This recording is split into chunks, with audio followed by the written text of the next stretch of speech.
మీలో ఎవరికైనా ఈ మధ్య కాలంలో టెస్టులు చేస్తే గాల్ బ్లాడర్ లో పసరతిత్తులో రాళ్ళు ఉన్నాయని తెలిసిందా? అయితే ఈ పాటికు తెలిసిన వాళ్ళు లేకపోతే పక్కనింటి వాళ్ళు ఎదురింటి వాళ్ళు ఆల్రెడీ ఆలివ్ ఆయిల్ తాగమనో లేకపోతే నిమ్మరసాలు తాగమనో లేకపోతే పస్తులు ఉండమనో ఇలా రకరకాల హోమ్ రెమెడీస్ చెప్తూ ఉంటారు. వీటన్నిటి వల్ల నిజంగా గాల్ బ్లాడర్ పసరతిత్తులో రాళ్ళు కరుగుతాయా? నేను doctor Pavan and surgical gastroenterologist, Manasa institute of gastroenterology, Vijayawada. So పసరతిత్తులో రాళ్ళు గురించి మీరు మెయిన్ గా గుర్తుపెట్టుకోవాల్సినవి 4. ఫస్ట్, పసరతిత్తులో రాళ్ళు ఉంటే ప్రతి ఒక్కరికి ఆపరేషన్ అవసరం లేదు. రెండోది, పసరతిత్తులో రాళ్ళు కిడ్నీలో రాళ్ళు రెండు వేరు, రెండు ఒకేలా అనుకోవద్దు. 3, కిడ్నీలో రాళ్ళగా పసరతిత్తులో రాళ్ళు యూరిన్లో వెళ్ళవు. సో కొంతమంది సోషల్ మీడియాలో లేకపోతే ఈ వీడియోస్లో చూపిస్తూ ఉంటారు, నాకు ఈ మెడిసిన్స్ వాడాము లేకపోతే ఆలివ్ ఆయిల్ ఇలా వాడాము, స్టోన్స్ కరిగిపోయినాయి వెళ్ళిపోయాయి అని చెప్తూ ఉంటారు. సో ఇలాంటి హోమ్ రెమెడీస్ వల్ల ఈ స్టోన్స్ కరగవు. దానివల్ల మీకు కొన్ని లక్షణాలు తగ్గుతాయేమో కానీ స్టోన్ మళ్ళీ స్కాన్ చేస్తే ఆ స్టోన్స్ అక్కడే ఉంటాయి. 4వది, ఒకవేళ స్టోన్స్ వెళ్ళాలనుకుంటే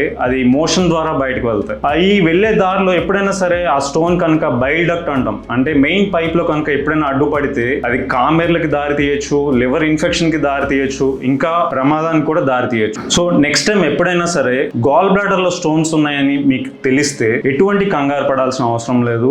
వెంటనే ఎక్స్పర్ట్ని కలిసి సలహా తీసుకొని సరైన నిర్ణయం తీసుకోండి. అంతేకాని సోషల్ మీడియానో లేకపోతే యూట్యూబ్లోనో చూసి ఆ ట్రీట్మెంట్ తీసుకొని ప్రమాదానికి గురవద్దు. నిజంగా ఇవి హోమ్ రెమెడీస్ లేకపోతే ఈ చిట్కాల వల్ల గాల్ బ్లాడర్లో స్టోన్స్ కరిగేటట్లయితే ఇన్ని వేల ఆపరేషన్స్ ఇంకా ఎందుకు జరుగుతాయి?